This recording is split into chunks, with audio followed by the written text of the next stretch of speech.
There is a reservoir in California that holds more water than all the state's built reservoirs combined, and yet it is not made of concrete, and no one built it. It has no dam, no spillway, no name on a map. It is the snow that piles up each winter across the great spine of the Sierra Nevada, the range of mountains that runs down the eastern edge of the state. And it is, quietly, the single most important piece of water infrastructure California has. Every winter, the storms roll in off the Pacific and dump their moisture on those high peaks as snow, and that snow accumulates through the cold months into a vast frozen reserve. Then, through the spring and into the summer, as the weather warms, that snow melts slowly and steadily, feeding the rivers and filling the reservoirs and delivering water at exactly the time of year when California, in the dry warmth of its long rainless summer, needs it most. The Sierra Snowpack is a natural battery, storing water in winter and releasing it in summer, and an enormous share of the water that sustains the people and the farms of California depends on it. This is the story of what happens when that battery fails, and of which cities would feel the loss first and hardest. To understand the stakes, you first have to understand how completely California has come to rely on this frozen reservoir. The state's entire water system, the elaborate network of dams and canals and aqueducts that moves water from where it falls to where it is needed, is built around the assumption that the snowpack will accumulate in winter and release its water gradually in spring and summer. The reservoirs are managed with that rhythm in mind, kept partly empty in winter to catch the runoff, then filled by the melting snow to carry the state through the dry season. The snowpack is not just a source of water, but a timing mechanism, a way of holding the winter's precipitation and doling it out through the summer, and the whole system is calibrated to that natural schedule. When the snowpack is healthy, the machine works beautifully. When it fails, the machine has nothing to work with, and the consequences ripple outward across the state. And here is the deeper danger. The reason the snowpack is so vulnerable in an era of a warming climate. A failing snowpack does not necessarily mean less precipitation falling on the mountains. It can mean the same amount of water arriving as rain instead of snow, or as a snowpack that melts too early and too fast. When the mountains are warmer, more of the winter's precipitation falls as rain rather than snow. And the snow that does fall melts sooner, running off in a rush in late winter or early spring instead of lingering into the summer. The problem is that California's reservoirs cannot capture all of that early runoff. They have to leave room to absorb the surge of a storm and prevent flooding downstream. So when the water all arrives at once, much of it has to be released and flows out to sea, lost to the summer that will need it. A snowpack that melts too early is, for the purposes of California's water system, almost as bad as no snowpack at all, because the water arrives at the wrong time, when the reservoirs cannot hold it, and before the dry season, when it is needed. This is what it means for the snowpack to fail, and it is a threat that grows as the climate warms. So which cities lose water first if the snowpack fails? The answer depends on a crucial factor, which is how directly a given city depends on the snow-fed rivers and how much of a buffer it has against their loss. And by that measure, some of California's largest and most important cities turn out to be surprisingly exposed. Consider first the great urban regions of the San Francisco Bay Area, because some of them draw their drinking water directly from the Sierra Nevada through systems that were built expressly to capture that snowmelt. San Francisco itself famously draws much of its water from a reservoir high in the mountains, fed by the snowmelt of a Sierra watershed. Carried across the state through a dedicated system of pipes and tunnels, other Bay Area communities similarly rely on Sierra rivers for a large share of their supply. These cities have some storage to buffer them, but a sustained failure of the snowpack would strike directly at the source of their water, and they would feel it acutely. Then there is the vast urban expanse of Southern California, home to the majority of the state's population, and its situation is more complicated, but no less exposed.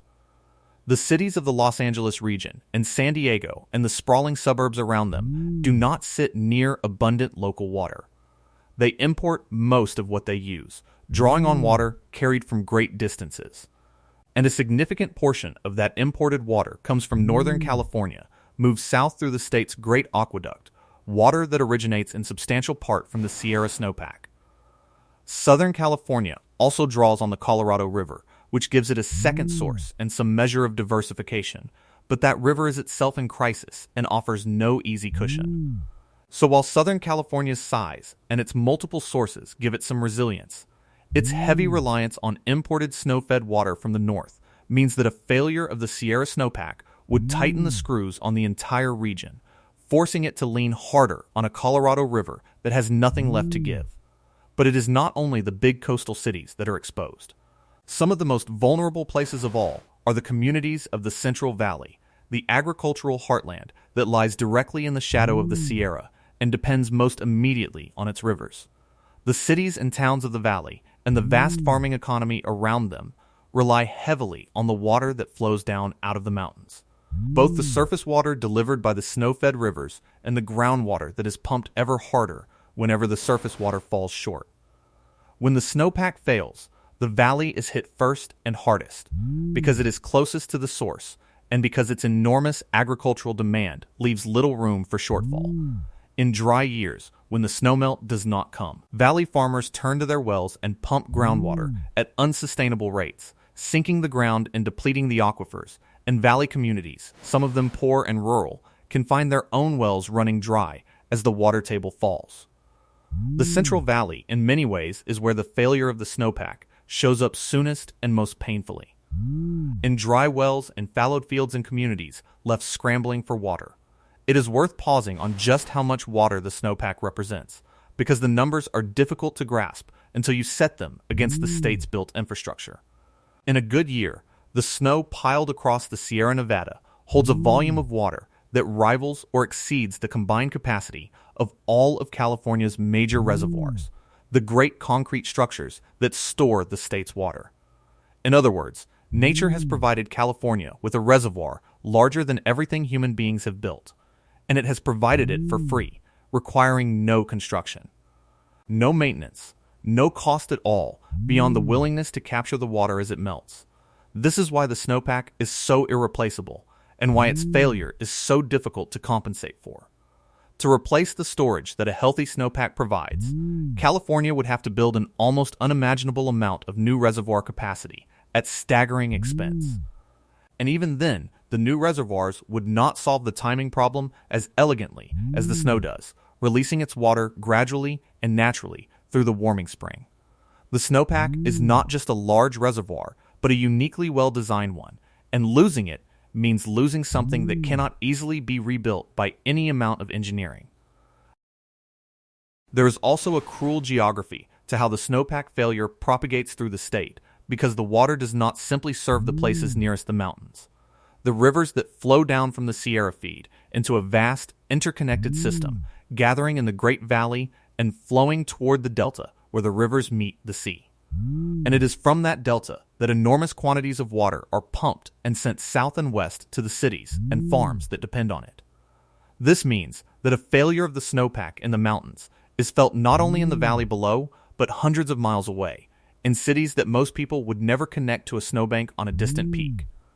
The plumbing of California is so elaborate, so far-reaching, that the fate of a Los Angeles lawn or a Silicon Valley office park is tied through a chain of rivers and pumps and aqueducts to how much snow fell on mountains that the people watering that lawn or working in that office will never see. This interconnection is what makes the snowpack a statewide concern rather than a regional one, and what ensures that its failure would touch nearly every corner of California, even the places that imagine themselves insulated from it.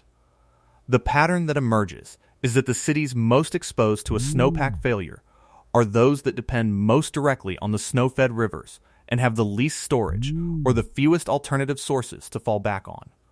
A city with large reservoirs, diverse supplies, and aggressive conservation can weather a bad snow year far better than a city that draws straight from a Sierra River with little to cushion the blow. This is why the timing and the order of who suffers matters so much. In the first dry year, the places with the thinnest buffers feel it, the small valley communities on failing wells, the districts most dependent on immediate runoff. As a failure deepens and persists across multiple years, the pain spreads upward and outward, reaching the larger cities as their reservoirs draw down and their imported supplies shrink, until eventually even the biggest and best defended urban regions are forced into serious restrictions. It is worth being clear about what losing water first actually looks like in practice, because it is rarely a matter of the taps suddenly going dry. Instead, it unfolds as a tightening series of restrictions and rising costs. First come the calls for voluntary conservation, then mandatory limits on outdoor watering, on filling pools, on washing cars, on the ornamental landscaping that is the first thing to be sacrificed. Water becomes more expensive as agencies scramble to secure alternative supplies, buying water from wherever they can at premium prices. Farmers follow their fields, taking land out of production because there is not enough water to irrigate it, and that has consequences that reach far beyond the farm. Into the food supply, and the prices at the grocery store, and the economies of the farming communities. In the hardest hit places, wells run dry, and people are left dependent on trucked-in water or bottled water for their basic needs. This is the texture of a water crisis, a gradual squeezing rather than a sudden cutoff, but a squeezing that grows more painful the longer the snowpack stays gone. The deeper worry is that a failing snowpack is not a one-time event, but a trend, a direction the climate is pushing California in over the long term. Individual dry years have always come and gone, and California has always managed to ride them out, banking water in wet years to carry it through the dry ones. But if the warming climate steadily erodes the snowpack, shifting more precipitation to rain and melting the snow earlier year after year, then the natural battery that California has relied on for its entire modern existence begins to lose its capacity permanently. It is not just a bad year, but a fundamental change in the way water arrives, a shift that the entire water system was not designed to handle. The state would have to find new ways to store water to replace the storage that the snowpack used to provide for free, building new reservoirs or, more promisingly, capturing water underground by recharging the depleted aquifers, turning them into the buffer that the melting snow can no longer be. This is an enormous undertaking, and it is the kind of adaptation the state will have to make if the snowpack can no longer be counted on. It is also important to recognize how quickly the situation can swing from one extreme to the other, because California's climate has always been a climate of wild variability, and the warming atmosphere is only making that whiplash more violent. The state can lurch from a punishing multi-year drought straight into a winter of enormous storms, and then back into drought again. And this very unpredictability makes planning around the snowpack harder than ever. A single wet winter can refill the reservoirs and rebuild a healthy snowpack, offering a reprieve that tempts everyone to forget the danger. And then the next several years can be bone dry, draining everything back down. The risk is that these swings grow more extreme, the wet years wetter and the dry years drier, so that the snowpack becomes not a reliable annual battery, but a feast or famine gamble, abundant one year and absent the next.